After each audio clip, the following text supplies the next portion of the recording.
तो कल के लेसन में हमने ये देखा था कि आर सॉफ्टवेयर्स क्या है और कैसे इन्वेंट हुआ और ये प्रोग्राम लैंग्वेज किस तरह है। और फिर हमने इसको कंपैरिजन किया कि दुनिया आर की तरफ मूव कर रही है और ये सबसे ज्यादा यूज होने वाला सॉफ्टवेयर है वर्ल्ड के अंदर। फिर हमने इसकी वीकनेसेस पे डिस्कस किया कि वीकनेसेस पे इसकी कोडिंग की वजह से लोग अंडरस्टैंड नहीं कर पाते और एरर्स की वजह से लोग इसको छोड़ देते हैं। फिर हमने आज इंस्टॉलेशन की आपके साथ कोड किए हैं जिसमें आर इंस्टॉलेशन, आर स्टूडियो और मिकटेक्स था।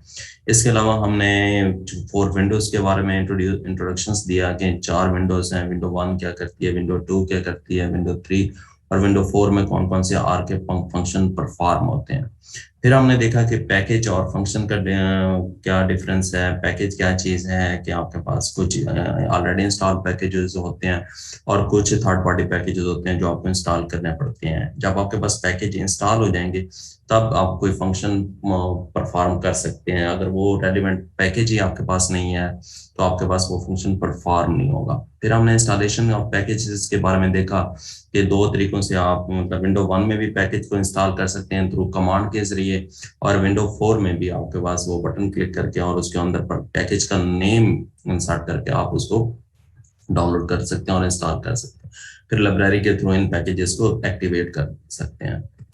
तो आज हमारे लेसन 2 के अंदर हम कुछ और चीजें आर के बारे में सीखने जा रहे हैं। इसमें पहले आपके पास है कि अब आपने अपने कंप्यूटर को और आर सॉफ्टवेयर को कनेक्ट करना है। इसके लिए हम वर्किंग डायरेक्टरी बनाते हैं, वो आर को पाथवे देते हैं कि जिसमें हमारी आर की फाइल और हमारी डाटा फाइल सारी उसमें मौजूद होती हैं। तो हम इसके बारे में देखेंगे। उसके बाद कुछ पॉइंट्स हैं जिसमें जो आर को यूज करने में कंसीडर करने चाहिए, वरना आर मुसलसल आपको वो एरर देता रहेगा। हम इन पॉइंट्स को देखेंगे। फिर आपके पास होते हैं हमारे डाटा के अंदर दो मेन चीजें होती हैं, एक डिपेंडेंट वेरिएबल्स होते हैं और एक इंडिपेंडेंट वेरिएबल्स होते हैं। जो इंडिपेंडेंट वेरिएबल्स हैं, जो ट्रीटमेंट्स आपके होती हैं, उनको हमेशा आपने फैक्टर्स में कन्वर्ट करना है। और जो आपके डिपेंडेंट्स पैरामीटर्स होते हैं, जो आपने मेजर की वैल्यूज होती हैं, जो उनको अपने नंबर्स में आपको शो होना जरूरी है ताकि आर दो ग्रुप्स का आप के डाटा को अंडरस्टैंड कर सके, डिपेंडेंट को अलग समझ सके और इंडिपेंडेंट को अलग समझ सके। तो हम इसको देखेंगे थ्रू कमांड हम ये आर को कैसे डिफाइन कर सकते हैं, ये दोनों चीजें। फिर हम देखेंगे हेड और टेल का फंक्शंस आपके पास है। जो आपके पास अब जो आपने डाटा आर के अंदर लेकर आए हैं, ये डाटा सही भी है या नहीं आया, तो इसके ऊपर वाली 5-6 रो आप हेड फंक्शन के थ्रू और टेल फंक्शन के थ्रू नीचे वाली 6 रोज देख सकते हैं अपने डाटे की कि जो डाटा हम आर के अंदर लेकर आए हैं वो डाटा सही भी है या नहीं है। फिर हम आर की एक फंक्शन के अंदर देखेंगे कि हम समरी और डिस्क्रिप्टिव स्टैटिस्टिक हम कैसे वहाँ शो कर सकते हैं डिस्क्राइब फंक्शन के थ्रू, वो हम देखेंगे। फिर हम देख सकते हैं कि हमारे जो डाटा आया है उसके कॉलम्स नेम्स क्यों क्या क्या हैं, क्योंकि कॉलम्स नेम्स के ऊपर आप सारे स्टैटिस्टिक और ग्राफिक्स करते हैं। फिर हम उसके बाद देखेंगे कि हम लेवल ऑफ ट्रीटमेंट्स आपके पास है, फैक्टर्स के अंदर मजीद कितने लेवल्स हैं और उनके एग्जैक्ट नेम क्या है, तो ये हम आर के अंदर ये देखेंगे। ये हमारे लेसन 2 की हम आउटलाइन है आपके पास। इसमें देखें फर्स्ट सेट डायरेक्टरी आपने कैसे बनानी है। जैसे मैंने आपको बताया था कि आर के सॉफ्टवेयर्स को आपने अपने कंप्यूटर के जो जहाँ पे फोल्डर है उसके साथ कैसे कनेक्ट करना है, जहाँ आपकी चीजें। एक तो देखें ये आपके पास फोल्डर के अंदर देखें मैंने आर डैश ट्रेनिंग 2021 के नाम से रखा। मेरी यहाँ देखें एक्सेल की फाइल, सीएसवी फाइल्स और ये मेरे स्क्रिप्ट फाइल सारी एक ही फोल्डर में पड़ी हैं। तो ये सारी आपकी एक ही फोल्डर में, ताकि आर को पता चले कि ये मैं मेरा स्क्रिप्ट जहाँ पे मैं काम कर रहा हूँ और डाटा फाइल जो दी है, जो मुझे पाथवे दिया गया वो सेम ही है। तो आपकी सारी चीजें एक ही फोल्डर के अंदर होनी चाहिए, डाटा फाइल प्लस आपकी स्क्रिप्ट फाइल। तो ये मुख्तलिफ जगहों पे होंगी तो आर को जो पाथवे दे वो उसको अंडरस्टैंड नहीं कर सकेगा और बार बार आपको एरर देता रहेगा। तो अब ये पाथवे आप कैसे करेंगे, जो भी आप उस फोल्डर के अंदर जाएंगे, जो स्क्रिप्ट की फाइल है या आपकी एक्सेल की फाइल है उसमें राइट क्लिक करेंगे। फिर ये देखें छोटी विंडो आपके पास डिस्प्ले हो जाएगी जो लोकेशन दे रही है। आपने ये लोकेशन कॉपी करनी है और SETWD ये आपके पास ऊपर वाली जो यहाँ पे आपने वो जाके पेस्ट कर देंगे। लेकिन इसमें और ये छोटी विंडो और इसमें देखें जो डायरेक्टरी हम बनाई है उसमें स्लैश का फर्क है। आर हमेशा फॉरवर्ड स्लैश को अंडरस्टैंड करता है, बैकवर्ड स्लैश पे आर काम नहीं करता। तो ये आपने सिर्फ स्लैश को चेंज कर देना, आपने सारी बैकवर्ड स्लैश को फॉरवर्ड स्लैश में लेकर आना है। तो इस तरह आपकी वर्किंग डायरेक्टरी डेवलप हो जाएगी जो आर के साथ आपका वो फोल्डर कनेक्ट हो जाएगा। अब आर को पता है कि मेरे यहाँ स्क्रिप्ट भी इसी फोल्डर के अंदर पड़ा है और जो मेरी डाटा फाइल्स हैं वो भी इसी फोल्डर्स के अंदर है। तो आर वहां से वर्किंग अपनी शुरू कर देगा आपके पास। तो इसके बाद है जो पॉइंट अपने एरर जो आता है, ज्यादातर एरर्स की जो सिचुएशन है वो आपकी डाटा फाइल और फोल्डर के नेम में बाजुकात आता है कि आपके जो आर फाइल्स हो या फोल्डर के नेम हो उसमें कहीं भी आपने स्पेस नहीं छोड़नी। जैसे ये देखे ना, मैंने दूसरी लाइन में आर फोल्डर दिया हुआ है। अब बाजुकात आपके सिंगल स्पेस डबल स्पेस आपको अंदाजा नहीं होता और आप आर को पाथवे दे देते हैं, तो वो उसको सिंगल और डबल स्पेस के चक्कर में कंफ्यूज हो जाता है। तो जब भी आपने किसी चीज का नाम रखना है तो ये देखें आर डैश फोल्डर्स करेक्ट, ये आपके पास इस तरह आपने डैश के नाम से उसको कनेक्ट करना है, ना कि आपने स्पेस सिंगल डबल के उसमें रहना है। ये आप करेंगे तो इसमें आपको नाम वो एरर देगा। इस तरह फोल्डर के नाम भी आपने इसी तरह रखना है डैश देकर। और कोई एक्सेल फाइल है उसका भी आपने, जैसे डाटा अंडरस्कोर पॉर्ट है, तो इसको भी आपके पास डैश के साथ कनेक्ट करना है, कोई स्पेस नहीं हो। इसी तरह आपकी एक्सेल्स के अंदर जो फाइल्स हैं, ट्रीटमेंट्स हैं और जो आपके पैरामीटर्स, यानी प्लांट हाइट है मेरी, समझे मैंने प्लांट अंडरस्कोर हाइट देना, प्लांट हाइट वो दें, स्पेस देंगे, आर कंफ्यूज हो जाएगा, सिंगल है डबल है, वो आप उसी एरर में फंसे रहेंगे। और बाजू का लेफ्ट साइड अलाइनमेंट जो आपने डाटे की करनी है वो अपने लेफ्ट साइड पे होनी चाहिए, वो आप सेंटर में करेंगे फिर वो स्पेस आ जाएगी उसके नाम के अंदर, तो वो आपके फिर एरर के चांसेस हैं। इसके अलावा दूसरा, आपकी जो डाटा फाइल है ना, जितने भी आपके 6 कॉलम्स हैं, 6 कॉलम के अलावा किसी भी जगह आपका कोई डॉट कोई वैल्यूज, बाज़ औक़ात हम एक्सेल फाइल पे काम कर रहे होते हैं उसमें हम कोने पे जाके कोई नाम लिख देते हैं, तो ये आपके पास वो एरर देगा। मैं आपको अपनी डाटा फाइल आज शो कराऊंगा, ये पॉइंट्स फिर मजीद मैं उसमें आपको क्लियर करूंगा कि उसमें ये क्या चीज है। तो बेसिक यही है कि फाइल के अंदर स्पेस नहीं होनी, नाम के अंदर, फोल्डर के नाम के अंदर, फाइल के नाम के अंदर, और जो ट्रीटमेंट वेरिएबल्स हैं या मेजर्ड पैरामीटर्स हैं, कहीं भी आपकी स्पेस शो नहीं होनी चाहिए। और अलाइनमेंट आपकी लेफ्ट साइड पे होनी चाहिए, सेंटर में करेंगे फिर स्पेस आ जाएगी। और कोई एक्स्ट्रा शीट, उस एक्स्ट्रा पॉइंट नहीं लिखना चाहिए कहीं भी, किसी भी कोने में लिखा हुआ है बेशक आप 3-4 लाइन आर उसको पढ़ लेगा कि वहां पॉइंट, और वो आपके डाटा एनालिसिस में बार बार वो उस चीज का एरर देगा, ये एम्प्टी कॉलम्स आ रहे हैं, ये मेरे पास एरर आ रहे हैं आपके पास। तो इस पॉइंट को अंडरस्टैंड किया आप लोगों ने? डॉक्टर कमर साहब आपको ये क्लियर हुआ पॉइंट? ये डॉक्टर सैरिश क्या क्लियर हुआ आपको? थोड़ा सा माइक ओपन करेंगे। ये मैंने क्या कहा डॉक्टर सैरिश, थोड़ा सा बताएंगे आप? अस्सलाम वालेकुम सर, आवाज आ रही है? जी जी, आ रही है, बिल्कुल आ रही है जी। हाँ जी सर, मुझे इसमें ये समझ आ गई आपके फोल्डर का नेम है और जो इसमें स्पेस होनी चाहिए, अंडरस्कोर होना चाहिए, स्पेस नहीं हाँ, होनी चाहिए, सॉरी, अंडरस्कोर होना चाहिए, अदरवाइज वो उसको रिकॉग्नाइज नहीं करेगा, रॉन्ग होगा इसी तरह वो। और इसके अलावा डाटा फाइल के अंदर जी और जी, आपके पैरामीटर्स के अंदर कहीं भी किसी नाम, दो नामों के दरमियान स्पेस नहीं होनी चाहिए आर के अंदर, ओके। बेसिक है आपका। तो सर उसमें फिर अंडरस्कोर ही हम ऐड करेंगे? अंडरस्कोर ऐड कर देंगे आप, अंडरस्कोर सबसे बेहतर है, आप स्लैश भी डाल सकती हैं, अंडरस्कोर सबसे बेहतर है, ये आपको ओके। बता। और जो टेक्स्ट अलाइनमेंट का आपका जो है फॉर्मेट है एक स्पेसिफिक के, ये सेंटर में नहीं लेगा या लास्ट में नहीं लेगा, कॉर्नर पे? अनलेस वो, उधर भी मैंने बताया स्पेस का इशू, सेंटर में जाएंगे लेफ्ट साइड पे, राइट साइड पे वो स्पेस आ जाएगी, वो स्पेस को फिर वो ठीक है, समझ नहीं सकेगा आपका, तो वो ठीक एरर है है। मतलब आपका इसका एरर। एक प्रॉपर फॉर्मेट है, जब तक हम उस फॉर्मेट को फॉलो नहीं करेंगे सॉफ्टवेयर वर्क नहीं करेगा इसमें? सॉफ्टवेयर वर्क करेगा बाजूकात, लेकिन बाज जगहों पे वो एरर दे देगा आपको, वो जहां डबल सिंगल ठीक है स्पेस के सर, चक्कर में वो थैंक यू कंफ्यूज सर, ये रहेगा समझ उस। आ गया। जी चले जी ठीक है, जबरदस्त, तो फिर हम थैंक मजीद यू। इसका डाटा फाइल में भी आपको दिखाएंगे एक्सेल के अंदर। तो ये आपके पास है, ये खास पॉइंट है, मतलब एरर सबसे ज्यादा एरर इन्हीं पॉइंट्स में आपका आएगा जो आगे जाके, तो इनको आपने कंसीडर करना है और इसको अंडरस्टैंड करना है इस चीज को। इसके अलावा हमारे पास मैं मतलब दो, किसी भी आपकी रिसर्च है, कोई भी डाटा है, उसमें हमेशा दो चीजें होंगी, दो ग्रुप्स होंगे आपके डाटा के अंदर। एक इंडिपेंडेंट वेरिएबल्स है, दूसरा डिपेंडेंट वेरिएबल्स है। आपके पास इंडिपेंडेंट वेरिएबल्स वही होते हैं जिसको आप एक्स एक्सिस पे रखते हैं, एक्सेस पे रखते हैं, वो आपके पास इंडिपेंडेंट वेरिएबल, और जिसको आप मेजर करने जा रहे हैं वो डिपेंडेंट वेरिएबल्स हैं। ये नहीं देखें फर्टिलाइजर आप अप्लाई कर रहे हैं जैसे इस एग्जांपल के अंदर, और उसके आगे प्लांट ग्रोथ है, नंबर ऑफ लीव्स है, नंबर ऑफ फ्रूट्स हैं, तो वो आप मेजर करने जा रहे हैं आपके पास। जो आप मेजर नहीं कर रहे, जो आपके ट्रीटमेंट्स हैं, वो इंडिपेंडेंट वेरिएबल हैं, वो हमेशा आपके फैक्टर्स में कन्वर्ट होना चाहिए, उसको आप आर फैक्टर्स में कन्वर्ट करें। और जो डिपेंडेंट वेरिएबल्स हैं उसको आपने नंबर में कंफर्म करना है, ताकि वो आर उसकी मेजरमेंट कर सके और उसको उसका असर देख सके, एक्स एक्सिस का वाई एक्सिस पे मतलब क्या असर हो रहा है। तो ये आपके मतलब बेसिक है। इसके अगर ये आप शुरू में ये स्टेप नहीं करेंगे तो आगे आप स्टैट लगाते रहेंगे, ग्राफिक करते रहेंगे, सारी चीजें गड़बड़ कर जाएंगी, आपका आर वो काम नहीं करेगा उस चीज को, वो समझ नहीं सकेगा कि इसके दो ग्रुप्स कौन से हैं। तो पहले फर्स्ट ऑफ ऑल आप अपने डाटा को दो ग्रुप्स में कन्वर्ट करें, इंडिपेंडेंट में और डिपेंडेंट में। इंडिपेंडेंट को फैक्टर्स में कन्वर्ट करें और डिपेंडेंट वेरिएबल्स को नंबर्स में लेकर आए आपके पास।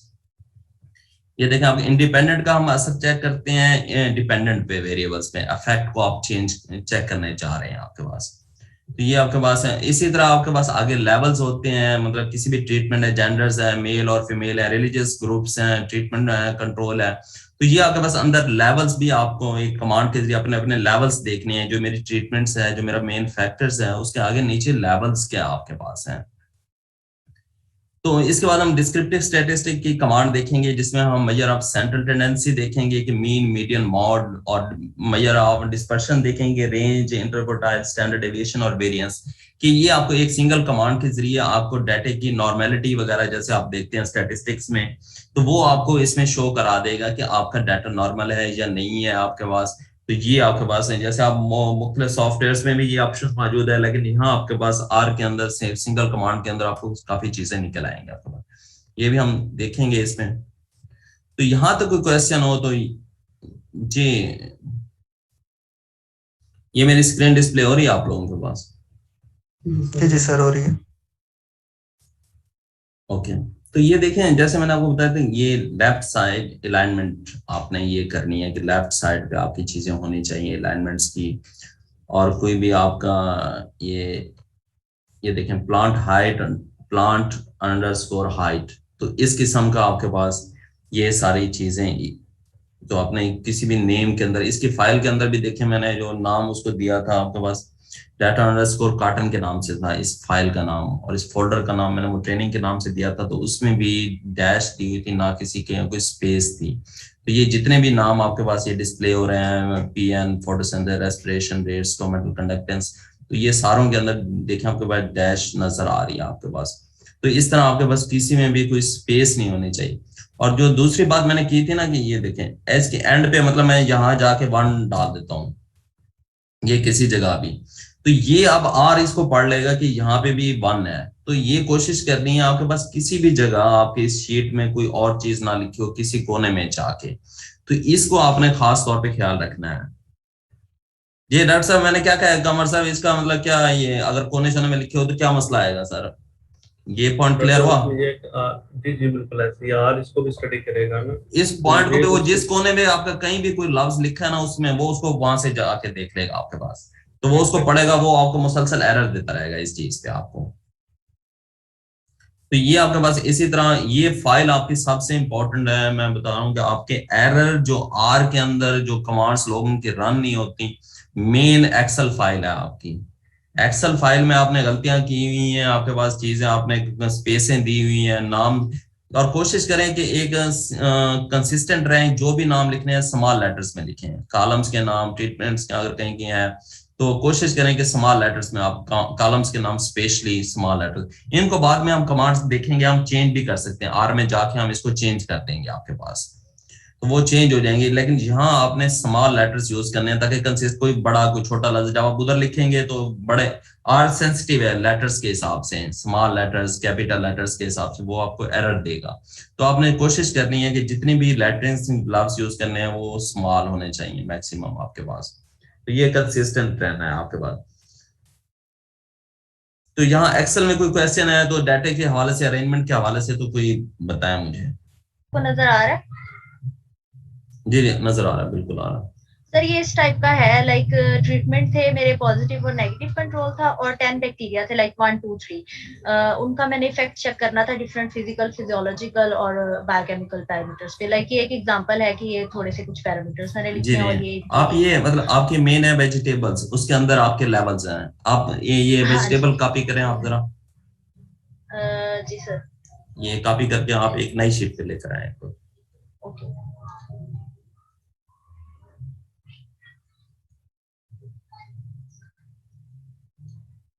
आप दोबारा उसी शीट में जाए और ये कंट्रोल वाला करें, पहला कंट्रोल प्लस वाला, ये इसको कॉपी करें। ये शीट 3 में है। जी जी।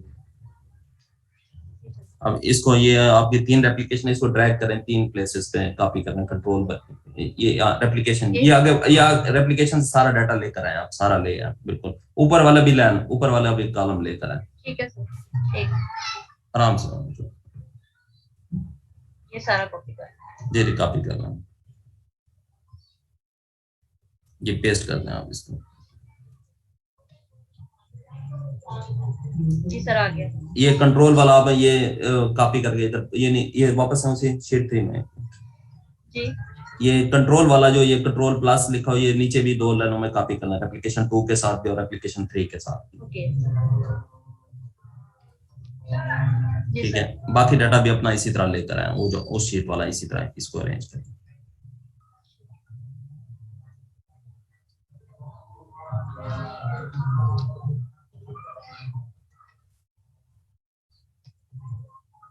जी, इसको भी कॉपी करना है।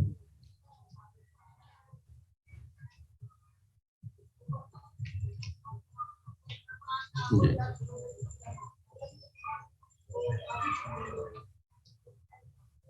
ये हो गया मेरे ख्याल।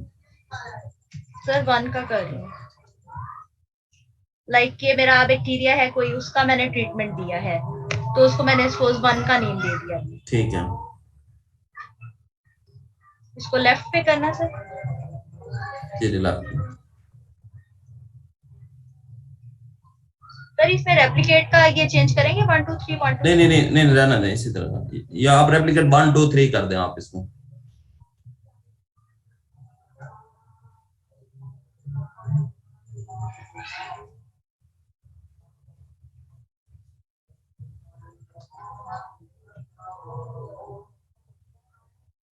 ठीक है सर, मतलब इस तरह मैंने अपना सारा डाटा अरेंज हाँ, इसी तरह आप कंट्रोल में देखें ना, अब इसको प्लस बी लिखने के बजाय कंट्रोल 1 कर दें, हम उधर नाम चेंज कर लेंगे, कोई मसला, कंट्रोल अंडरस्कोर 1।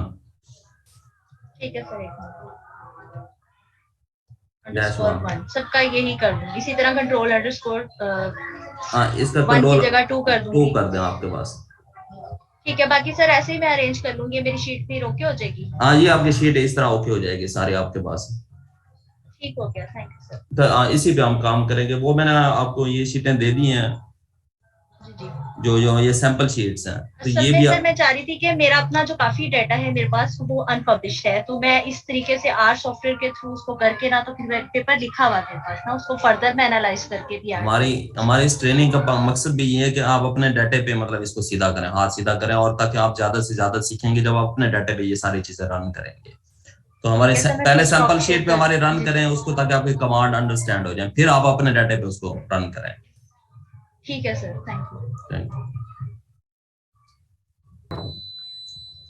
जी सर, मैं इंशाल्लाह कर लूंगी अभी। हाँ, इंशाल्लाह वो डाटा अपने अरेंज क्लास में ही करना है, और इस डाटे पे आपने प्रैक्टिस करनी है। जी, मेरी स्क्रीन डिस्प्ले हो रही है आप लोगों के पास? तो कल तक जी नहीं सर, आज हम फिर वही जो हमने लेसन के अंदर डिस्कस किया, लेसन प्लान के अंदर हम मेकिंग वर्किंग डायरेक्टरी बनाना देखेंगे, इसमें कैसे बनती है, import of data file in Excel और सीएसवी फाइल, 2 तरीकों से डाटा आर के अंदर हम अपनी डाटा फाइल कैसे लेकर आ सकते हैं, फिर हम उसका स्ट्रक्चर कैसे व्यू कर सकते हैं, फिर हम डिपेंडेंट और डिपेंडेंट वेरिएबल को फैक्टर्स में कन्वर्ट करेंगे, और हेड और टेल का फंक्शन देखेंगे। इसी तरह समरी ऑफ डाटा देखेंगे, डिस्क्रिप्टिव स्टैटिस्टिक देखेंगे, कॉलम नेम्स और लेवल्स ऑफ फैक्टर्स। तो ये हम आर के अंदर जो हमने लेसन्स के अंदर देखा है, तो आज हम इसकी प्रैक्टिस करेंगे आर के अंदर।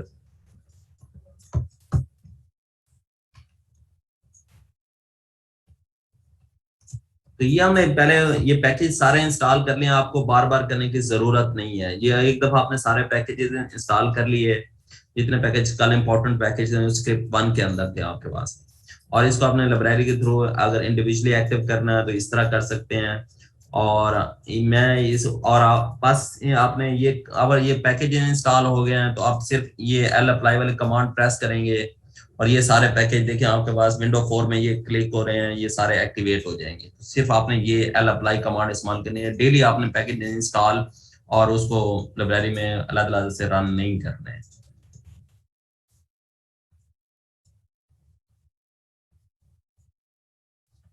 डॉक्टर कमर साहब, ये मेरा पॉइंट क्लियर हुआ आपके पास कि डेली नहीं इंस्टॉल करना, एक दफा लाइब्रेरी आपकी बन गई तो बन गई, उसको बार बार नहीं करना आपने। ये हमने मतलब कल देखा था कि पैकेज इंस्टॉल के इंस्टॉलेशन और दूसरा पैकेज को रन करना, और मैंने बताया कि ये एक दफा चीजें इंस्टॉल हो गई, बार बार करने की जरूरत नहीं है, सिर्फ एल अप्लाई कमांड आप करेंगे तो वो आपके पास रन हो जाएंगे। उसके बाद ये आपके पास है सेट वर्किंग डायरेक्टरी। देखिए पहले कमांड वो मैंने जैसे बताया था, जिस फोल्डर में आपको पड़ा है आप उसकी राइट क्लिक करेंगे, उसके बाद वो आपको उसकी लोकेशन शो होगा, वो लोकेशन जहां आके आपने जस्ट उसको पेस्ट कर देना है और सिर्फ उसमें बैक स्लैश को आपने फॉरवर्ड स्लैश में कन्वर्ट कर देना आपके पास। तो ये आपके पास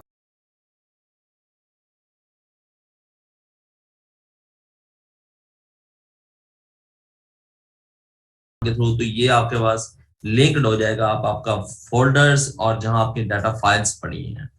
अब हमने वो डाटा फाइल जो हमारे पास पड़ी है हम उसको इसके अंदर लाना है, मतलब है आर के अंदर उस डाटा को इंपोर्ट करना है। ये हमारे पास कमांड है function data underscore soil read dot Excel. हम दो तरीकों से, मैंने एक्सेल में है आपके पास, और तो आपके पास उसको आप उस फाइल का नाम डाटा अंडरस्कोर कार्टन और उसके बाद डॉट XLSX, ये आपके फाइल का टाइप है। आपकी CSV फाइल है तो आप उसको लिखेंगे, अगर आपके एक्सेल फाइल है तो आप ये XLSX लिखेंगे। उसके बाद कामा शीट। अब एक्सेल के अंदर बाज़ मल्टीपल शीट्स होती हैं, अब जिस शीट में आपने काम करना है उसका जाके आप यहाँ रेफरेंस देंगे। ये देखें ना, मैं वो आपको दिखाता हूँ अपनी एक्सेल फाइल जो हम जिस पे काम कर रहे हैं। देखिए ये हमारे पास शीट थी और नीचे देखें ना आपके पास शीट 1 2 और शीट 2 लेंगे, प्लांट अंडरस्कोर डाटा है और सॉइल अंडरस्कोर डाटा है। तो ये मेरे पास दो शीटें हैं। अब मैं आर को बताने जा रहा हूं कि मैंने किस पे वर्क करना है, प्लांट अंडरस्कोर डाटा पे काम करना है या सॉइल अंडरस्कोर। पहले आपने क्या देना है, फाइल का नाम, उसके बाद फाइल की टाइप, ये आपके पास जी आपने ये देखे ना आपके पास, ये पहले आपने उस एक्चुअल पूरी फाइल का नाम दे दिया डाटा अंडरस्कोर कार्टन है, उसके बाद उसकी टाइप ये XLSX है। उसके बाद शीट के अंदर मेरे दिखाई आपको, मैंने दो शीटें मेरे पास, सॉइल है की शीट थी और प्लांट डाटा की शीट थी। तो मैं यहाँ soil underscore data underscore plant पे n इज इक्वल टू आपके पास ये कामा स्टेरिक, ये सारे, इसका मतलब है कि मिसिंग वैल्यू को आर स्किप कर देगा। अब किसी बाजू का किसी रेप्लिकेशन का डाटा नहीं आता या वो रेप्लिकेशन का कोई पार्ट है वो खराब हो जाता है, तो आर की सबसे ये ब्यूटी और ये स्ट्रेंथ है कि ये मिसिंग वैल्यूज को भी आपके पास एनालाइज कर देता है। जबकि आपके पास दूसरे जितने भी सॉफ्टवेयर हैं, अगर कोई वैल्यू मिस हो गई है किसी रेप्लिकेशन की तो वो काम नहीं करते। आर इन वैल्यूज को भी डील कर लेता है, वो आपके मिसिंग वैल्यू के बावजूद भी आपके डाटा एनालिसिस और उसकी ग्राफिक्स कर देता है एग्जिस्टिंग वैल्यूज पे।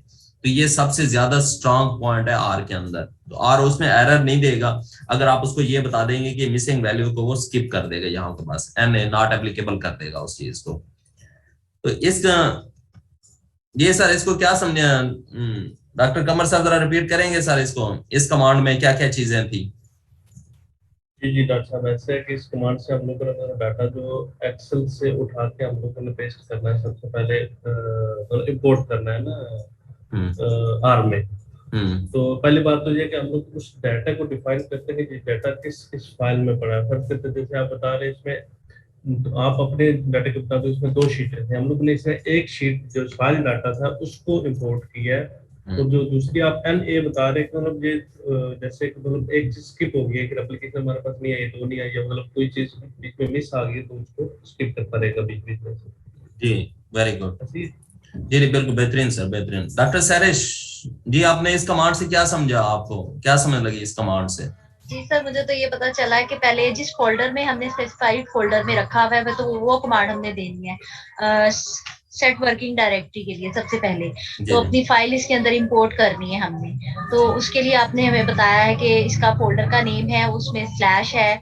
आपने कहा था कि अगर रिवर्स राइट क्लिक करेंगे लोकेशन आ जाएगी, उसको बैक अगर उसकी है स्लैश तो हम उसे फॉरवर्ड में कर देंगे, देन इसको ये रिकॉग्नाइज करेगा। उसके बाद हमारे पास इंपोर्ट है एक्सेल अगर फाइल है हमारे पास, तो उसको किस तरीके से हमने करना है, उसमें पहले फोल्डर का नेम आ जाएगा, देन उसकी जो फाइल के अंदर भी आगे स्पेसिफिक शीट्स होंगी अगर, तो पहले तो उसका फाइल का नेम जैसे डाटा अंडरस्कोर कॉटन है और आगे डॉट उसका नेम हो जाएगा, फाइल का कौन सा फॉर्मेट है, जैसे एक्सेल में XLS एक्स है, और अगर कोई चीज नहीं है इसमें प्रेजेंट या मिसिंग डेटा है या कोई रेप्लिकेट नहीं लिखा हुआ, तो वो ये आर जो है इससे इजीली वर्क कर सकता है, उसको स्किप कर देगा और नॉट एप्लीकेबल जैसे लिख देगा। मतलब इसमें ये एक स्ट्रॉन्ग पॉइंट आपने ये बताया इसका। जी जी बिल्कुल। अब ये देखिए हम ये इस कमांड को रन करते हैं। अब ये देखिए आप विंडो 2 में आ जाए, आप देखें ना वो कह रहा है आपका 72 ऑब्जर्वेशन है और 10 वेरिएबल्स हैं। आपके ऊपर जो कॉलम्स हैं वो 10 है आपके पास, और नीचे जो उसके मतलब रोज जा रही हैं वो 72 ऑब्जर्वेशंस हैं आपके टोटल आपके पास। तो ये आपको बस ये सारी ये देखें उस डाटा। अब दूसरा है CSV फाइल से आपने कैसे उसको डाटा लेना है। तो CSV फाइल में ये होता है कि सिर्फ एक शीट होती है, उसमें मल्टीपल एक्सेल में मल्टीपल शीट्स होती हैं, और CSV के साथ आपके पास सिर्फ एक सिंगल शीट होगी। उसमें मैंने आपको शीटें शेयर की हैं। मैंने डाटा अंडरस्कोर सॉइल की अलग से शीट बनाई हुई है CSV फाइल, और डाटा अंडरस्कोर प्लांट की अलग। एक्सेल में आप दोनों तरीकों से यूज कर सकते हैं। आप ये वाला भी एक ही एक्सेल की फाइल भी यूज कर सकते हैं, और अगर आपने अलग अलग रखी हुई है फाइल CSV की शक्ल में तो उसको अलग अलग से आप रेड कर सकते हैं। ये देखिए मैं इसको रन करता हूँ तो ये वो डायरेक्ट आप डाटा अंडरस्कोर सॉइल, ये मैं आपको फोल्डर्स भी, ये अगर आपको एक मिनट मेरा फोल्डर आपके पास डिस्प्ले हो जाना, मैं ये मैं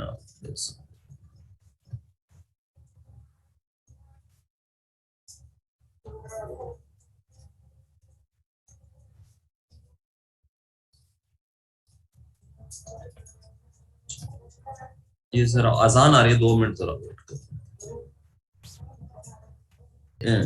ये देखिए ना आपके पास डॉक्टर सैरेश ये फोल्डर आपको नजर आ रहा है, इसमें मैंने ये डाटा अंडरस्कोर कॉटन के नाम से रखा हुआ एक्सेल की फाइल है, जबकि CSV की फाइल मैंने अलग अलग बनाई है, डाटा अंडरस्कोर प्लांट और डाटा अंडरस्कोर सॉइल। ये मैं ओपन करके भी आपको दिखाता हूँ। ये आपके पास CSV फाइल की टाइप है, इसमें सिर्फ एक ही शीट आपके पास। एक मिनट, ये आपके पास अब ये देखें आपके पास नीचे आप देखें ना, अब ये शीटें शो नहीं हो रही है। एक्सेल में आपको मल्टीपल शीट शो होती हैं, जबकि CSV में सिर्फ एक ही फाइल होती है आपका डाटा अंडरस्कोर प्लांट के नाम से है ये आपके पास। तो ये आप दोनों फॉर्मेट्स में अपना डाटा इंपोर्ट कर सकते हैं आर के अंदर, CSV फाइल और एक्सेल फाइल। उसके अंदर आप राइट क्लिक करेंगे इस फाइल के अंदर तो ये उसकी टाइप बता देगा कि ये कौन सी टाइप की फाइल है आपके पास। या जी आपके पास CSV फाइल, आप राइट क्लिक करके ऊपर ऑप्शंस होती हैं, आप उसको CSV में करना चाहते हैं या एक्सेल में करना चाहते हैं तो वो आप कर सकते हैं। आप ऊपर फाइल में जाके आपके पास, तो दोनों तरीकों से आप कर सकते हैं उसको। तो ये देखें आपके पास ये दोनों फाइल अलग अलग मैंने रन कर दी उसको आपके पास। ये मैं सैंपल के तौर पे ये सारा स्क्रिप्ट और फाइलें आपको दे दूंगा, आप इससे प्रैक्टिस करेंगे अभी थोड़ा नेक्स्ट घंटे के अंदर। तो ये आपके पास उसमें फिर हम डाटा डॉट फ्रेम की कमांड इस्तेमाल करते हैं ताकि हमारे पास जितने भी कैटेगोरिकल वेरिएबल्स हैं या कंटिन्यूअस वेरिएबल्स हैं सारे वो उस शीट उसके एक फ्रेम के अंदर आ जाए आर के। तो ये आपके पास इसको रन करनी है हमने। उसके बाद मैंने बताया था कि स्ट्रक्चर्स व्यू करना है कि हमारे डाटा के ग्रुप्स जो मैंने लेसन के अंदर 2 ग्रुप्स हैं, डिपेंडेंट और इंडिपेंडेंट। अब हम देखने जा रहे हैं कि जो डिफॉल्ट स्ट्रक्चर आ रहा है हमारा क्या आ रहा है डाटा अंडरस्कोर सॉइल का। कैटेगोरिकल वेरिएबल्स हैं या कंटिन्यूअस वेरिएबल्स हैं सारे वो उस शीट उसके एक फ्रेम के अंदर आ जाए आर के। तो ये आपके पास इसको रन करनी है हमने। उसके बाद मैंने बताया था कि स्ट्रक्चर्स व्यू करना है कि हमारे डाटा के ग्रुप्स जो मैंने लेसन के अंदर 2 ग्रुप्स हैं, डिपेंडेंट और इंडिपेंडेंट। अब हम देखने जा रहे हैं कि जो डिफॉल्ट स्ट्रक्चर आ रहा है हमारा क्या आ रहा है डाटा अंडरस्कोर सॉइल का। तो ये देखें आपके पास, ये देखें आपके पास उसने मुझे स्ट्रक्चर शो करवा दिया कि जो मेरे इरिगेशन है, मेरे मल्चेस है, नाइट्रोजन रेट्स हैं और एप्लीकेशन, ये सारी चीजें मेरे इंडिपेंडेंट थी चीजें ये सारी। अब ये देखें ये कहीं भी इसको किसी को करैक्टर कह रहा है, किसी को इंडिकर कह रहा है, और ये मतलब किसी को फैक्टर शो नहीं करा रहा। तो जब तक मैं इसको फैक्टर्स में नहीं ले जाऊंगा कि ये मेरे ट्रीटमेंट वेरिएबल्स हैं, ये मेरे इंडिपेंडेंट या एक्सप्लेनेटरी वेरिएबल्स हैं, तो आर किसी कोई चीज एनालिसिस नहीं कर सकता। उसको पता नहीं इरिगेशन के अंदर क्या क्या चीज है, मल्चेस के अंदर क्या चीज है, नाइट्रोजन रेट्स के अंदर क्या, रेप्लिकेशन के अंदर क्या चीजें हैं। तो इन चीजों को जो आपके इंडिपेंडेंट वेरिएबल्स हैं फर्स्ट ऑफ ऑल मैं इसको कन्वर्ट करूंगा फैक्टर्स के अंदर। तो ये देखें हम इसको हम फैक्टर्स में कन्वर्ट करते हैं कमांड्स के थ्रू। पहले ये डॉक्टर कंवर साहब ये स्ट्रक्चर के बारे में थोड़ा सा अंदाजा हुआ कि आपको क्या स्ट्रक्चर्स भी है या नहीं है, मतलब तो ये आपको डाटा का स्ट्रक्चर शो कराएगा कि ये क्या क्या चीजें हैं आपके पास। हाँ, इस तरह तो आप उस स्ट्रक्चर्स को आप इस तरह रेट करें, फिर हमने इस स्ट्रक्चर को सही करना है, हमने के बाद हमने उसको 2 ग्रुप्स में ले जाना है। ये देखें आप स्ट्रक्चर को आपने उसमें करना है डाटा अंडरस्कोर सॉइल। हम ये याद रखें कि ये जो शुरू में नाम दिया होता है ये कोई भी आप नाम रख सकते हैं, ये फाइल का नाम है, ये इसका लाजमी नहीं है कि ये डाटा अंडरस्कोर सॉइल ही होना चाहिए। डाटा अंडरस्कोर सॉइल 1 2 3 कोई भी आप अपना डाटा अंडरस्कोर कमर रख सकते हैं, कुछ अपना नाम रख सकते हैं। ये शुरू में आपके नाम के ऑप्शन कोई भी रखना चाहिए। उसके बाद आपने वो ख्याल रखना है, इसके बाद इक्वल के बाद ये इस साइन के बाद इसमें ये देखें with in underscore data dot, मैं कहता हूँ इरिगेशन को भी फैक्टर्स में कन्वर्ट कर दो। Irrigation is equal factors, irrigation mulches को भी फैक्टर्स में, नाइट्रोजन रेट्स को भी फैक्टर में कन्वर्ट कर दे, और ये रेप्लिकेशन, ये सारे जो इंडिपेंडेंट है ये सारे मेरे फैक्टर्स में ये रन हो गया आपके पास कमांड। तो अब मैं दोबारा स्ट्रक्चर को रिव्यू करता हूँ कि पहले वाले स्ट्रक्चर्स में और इस स्ट्रक्चर में क्या फर्क है। तो अब ये देखें आप उसमें फर्क देखें, ये देखें ऊपर वाले आप देखेंगे उसमें पहले जो स्ट्रक्चर्स था वो इंडिपेंडेंट वेरिएबल्स को सारों को कैरेक्टर पढ़ रहा था, इंटीजर्स वगैरह पढ़ रहा था। अब इस कमांड के थ्रू हमारे पास 2 ग्रुप्स बन गया आपके पास, जो हमारे ट्रीटमेंट ग्रुप्स है वो अलग बन गया आपके पास, और जो मेजर वैल्यू प्लांट हाइट है स्पैड वैल्यू ये सारे नंबर्स में आपके पास शो हो रहे हैं। तो अब हमारा डाटा इस पोजीशन में आ गया है कि हम इसका फर्दर एनालिसिस कर सकते हैं, फर्दर इसमें चीजें देख सकते हैं। अगर हम ये नहीं करेंगे तो वो उसमें कंफ्यूजन रहेगी आर के अंदर कि कौन सा डिपेंडेंट है कौन सा इंडिपेंडेंट है, किसको किसके साथ आपने करना है चीजें। तो ये आपको बेसिक, आपने इस स्टेप को किसी भी एनालिसिस शुरू करना, ग्राफिक है स्टैटिस्टिकल है, तो ये पॉइंट आपने सबसे पहले फाइल इंपोर्ट करनी है, उसके बाद उसको डाटा फ्रेम में कन्वर्ट करना है, तीसरे नंबर पे आपने उसमें पहले जाके आपने उसका स्ट्रक्चर व्यू करना है कि यार डाटा मेरा है क्या, तो डाटा को पहले अंडरस्टैंड करना है। जी डॉक्टर सैरेश, क्या समझ आया आपको इस डाटा स्ट्रक्चर्स के बारे में? जी सर, मुझे समझ आया ये कि हमने इसको पहले जो फाइल इंपोर्ट करनी है उसके बाद हमने इसका एक स्ट्रक्चर बनाना है, इसको एक फॉर्मेट में लेके आना है, और उसमें भी हमने फिर इसको आगे देखना है कि इसमें कौन कौन से फैक्टर है या नहीं, उसके लिए फिर हमने उसकी शेप बनानी है। तो उसके लिए हम जो है डाटा स्ट्रक्चर करेंगे, देन हम उसको एनालाइज करेंगे कि फैक्टर्स कितने हैं, इसमें कितने लेवल है हमारे इसमें। हाँ, इसमें चीजें कि पहले उसको एक शक्ल में लेकर आना है, जैसे हम आर के अंदर पैकेजेस इंस्टॉल किए, फिर उसको हम ताकि उसको रनिंग कंडीशंस में लेकर आ गए, तो मतलब तभी वो चीजें चलेंगी। गाड़ी के अंदर पेट्रोल होगा तो गाड़ी आगे चलेगी, पेट्रोल ही नहीं है उसकी, शुरू में हमने उसकी सेटिंग ही नहीं की हुई, तो आगे कैसे चलेगी मतलब चीजें। तो इस तरह ये है। ये डॉक्टर नौरेन, आप क्या अंडरस्टैंड किया आपने इन डाटा स्ट्रक्चर से? ये बुनियादी चीजें यहाँ क्लियर करें इसको, मतलब अगर किसी यहाँ कंफ्यूजन रहेगी आगे चीजें नहीं चलेंगी कोई भी। जी सर, हमें डेटा में जो है वो जो भी वेरिएबल्स हैं, जैसे बताया था आपने कि डिपेंडेंट वेरिएबल हैं तो उनको नंबर में करेंगे और इंडिपेंडेंट को फैक्टर्स में कन्वर्ट करेंगे। तो यहाँ पे अभी हम स्ट्रक्चर डेटा में हम यही काम करेंगे यहाँ पर। जी, तो इन चीज हाँ, ताकि इन चीजों को हम देख सकेंगे। जी डॉक्टर जोरा, आपको क्लियर हुआ ये पॉइंट डाटा स्ट्रक्चर्स के बारे में? जी सर, बिल्कुल ये मुझे क्लियर हो गया कि हमने सबसे पहले अपने डेटा को 2 ग्रुप्स में डिवाइड कर लेंगे, डिपेंडेंट और independent, by giving them names, by giving the factor name to the independent variables and numbers to dependent variables. जी, मतलब ये हमारे 2 ग्रुप्स बन जाएंगे, तो उसके बाद हमारा काम जरा इजी हो जाएगा आपके पास। तो ये इस चीज को है।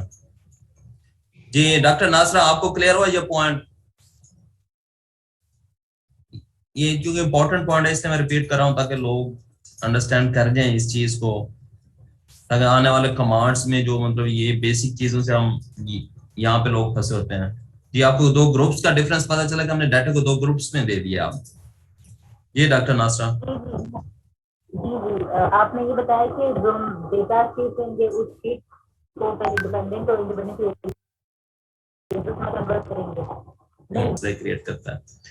अब ये हमारे पास स्ट्रक्चर डेवलप हो गया। अब मैं देखना चाह रहा हूँ कि जो मैंने डाटा दिया है, जो मैंने डाटा आया है आपके पास, वो डाटा सही भी है यानी मैं ये सारे एनालिसिस कर लूं, और उसके बाद तो मैं ये हेड वाली कमांड रन करता हूँ आपके पास। ये हेड में वो मुझे ऊपर वाले 6 वैल्यूज शुरू शो करा देगा। तो ऊपर हेड आपके जो एक्सेल के अंदर बाजू का आपके बहुत बड़ा डाटा है आपके पास, मतलब 1000 वैल्यूज हैं, 2000 वैल्यूज हैं, तो आपने वो इंश्योर करना होता है जो डाटा आपने इंपोर्ट किया है। ये देखें ऊपर जो आपके कॉलम्स के नेम आ रहे हैं और नीचे जो 5-6 वैल्यूज आ रही हैं, तो ये आप अपने एक्सेल फाइल में जाके चेक करेंगे। ये ऊपर वाले हेड्स की, ये देखें प्लांट हेड की जो वैल्यूज आ रही है मेरे पास, ये एक्सेल के ऊपर वाले 6 कॉलम्स में ये चीजें आ रही हैं या नहीं आ रही। मतलब बाजू का मल्टीपल फाइल्स हैं, क्योंकि फाइल का नाम ऊपर गलत हो गया, नीचे चीजें सारी गलत आ गई, तो जितना भी एनालिसिस है वो आपका गलत साइड पे चला जाएगा।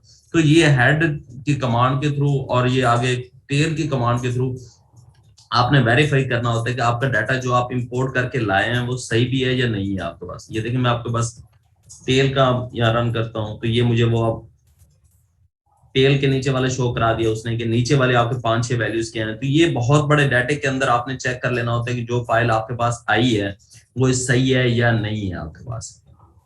जी डॉक्टर कमर साहब, हेड और टेल का क्या मतलब अफादियत है, इसको क्या फायदा है इसका?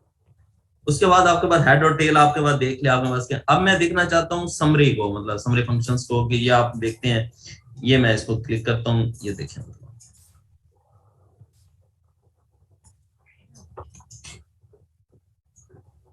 ये देखा आपके पास समरी उसने शो करवा दी है। और समरी में जिसमें उसने मिनिमम वैल्यू दिया है, फर्स्ट क्वार्टाइल दिया है, मीडियन दिया है, मीन दिया है, मैक्सिमम वैल्यू दिया है। तो समरी के जरिए आप अपने डाटा को देख सकते हैं और ये आप अपने किसी भी पैरामीटर्स को देख सकते हैं। जैसे देखें प्लांट हाइट है 85 से आ रही है वैल्यू इसकी और 156 तक है, तो ये मेरे लिटरेचर के मुताबिक है या नहीं है। तो आप अपने डाटा को आप शुरू में देखते हैं कि किसी एक पेपर आपके सामने पड़ा हुआ है, उसमें प्लांट हाइट दी हुई है, जो मेरी प्लांट हाइट आ रही है, मेरी मतलब 400-500 प्लांट हाइट आ रही है, तो मेरा डाटा सही भी है या नहीं है, लिटरेचर के मुताबिक मैच करता है या नहीं करता। तो इस तरह आप अपने समरी कमांड के थ्रू अपने डाटे को चेक कर सकते हैं कि लिटरेचर के अकॉर्डिंगली है या कम या ज्यादा तो नहीं है मतलब उसके। तो ये समरी कमांड आपके पास, ये समरी कमांड करेंगे तो ये सारे के डाटे की आपको समरी दे कि मिनिमम वैल्यू क्या है, मैक्सिमम क्या है, मीन इसका क्या है। तो इस हवाले से ये देखें आप एक सिंगल कमांड के थ्रू अपना सारे स्ट्रक्चर्स को व्यू कर सकते हैं आपके पास, कि ये आपके पास डाटा के सारी चीजें आपको शो करवा देगा कि आप इसको डायरेक्ट किसी भी एक पैरामीटर को देखें और साथ पेपर अपना रखें, किसी और इंटरनेशनल पेपर्स में देखें क्या वैल्यूज आपके शो हो रही है। तो ये आपके पास समरी कमांड के थ्रू वो सारी आपके डाटा के हर पैरामीटर्स की देखें, जितने भी पैरामीटर्स हैं वो आपके सारे पैरामीटर्स की समरी शो करवा देगा आपके पास। तो ये आपके पास समरी शो हो जाएगी आपके पास। उसके बाद आप एक और कमांड रहेगी हमारे आज ये देख, और डिस्क्राइब कमांड के थ्रू मैंने बताया था स्टैटिस्टिकली डिस्क्रिप्टिव स्टैटिस्टिक आपको ये शो कराएगा आपके पास।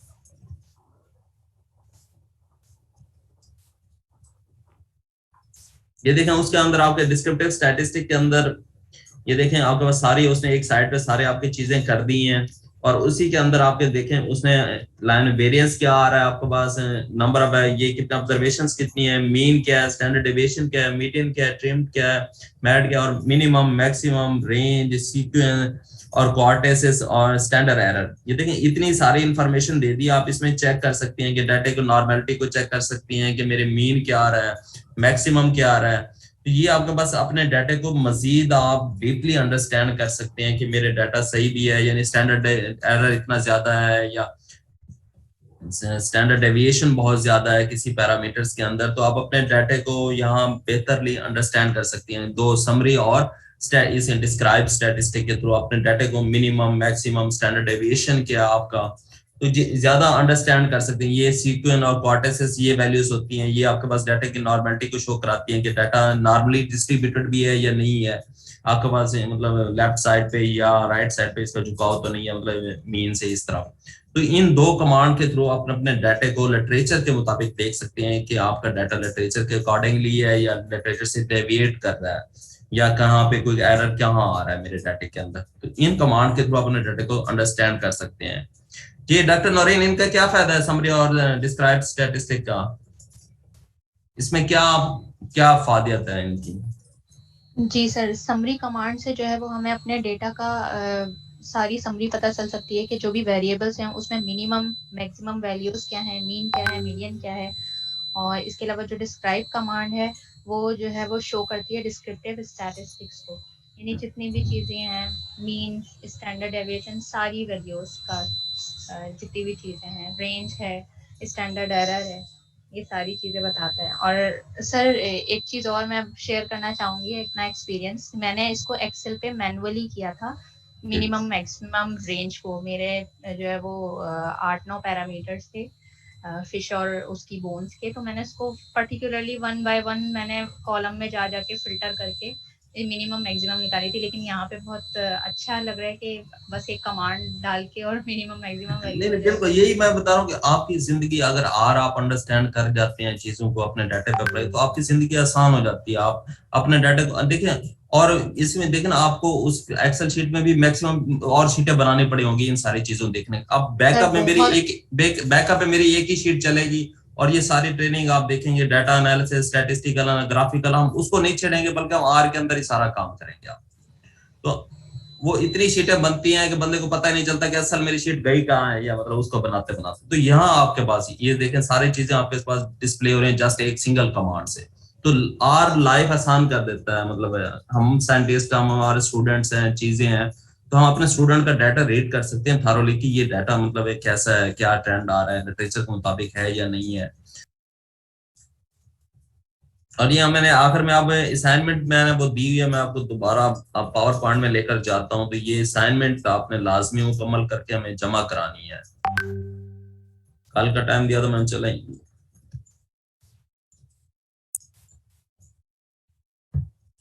असाइनमेंट्स पे ये मैंने ऊपर वाले जो हमने पहले, ensure compliance of lesson points in folder Excel treatments parameters name in your data file. जैसे मैंने कहा स्पेस आप सारे अपने पैरामीटर्स के अंदर चेक करेंगे अपने फाइल। उसके बाद आप अपनी वर्किंग डायरेक्टरी बनाएंगे अपने फोल्डर में जो आपके पीसी के अंदर है।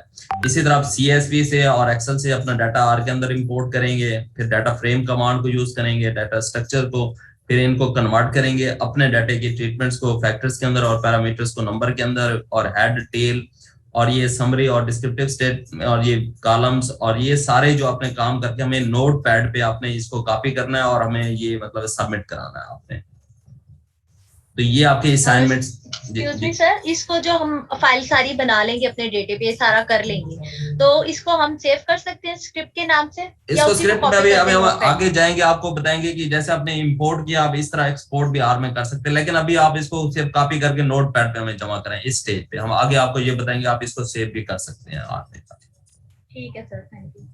नेक्स्ट लेसन में, हम अगले लेसन में देखेंगे कि हम इसको एक्सपोर्ट कैसे, अभी हम इंपोर्ट करके लाए हैं CSV और एक्सेल में, तो इस तरह हम CSV और एक्सेल में इसको अपने सिस्टम में भी सेव कर सकते हैं। लेकिन अभी आप नोटपैड पे सारे करेंगे। ये असाइनमेंट आपने अपने डाटा पे प्रैक्टिस करके, पहले मैंने बताया कि इस सैंपल वाली फाइल में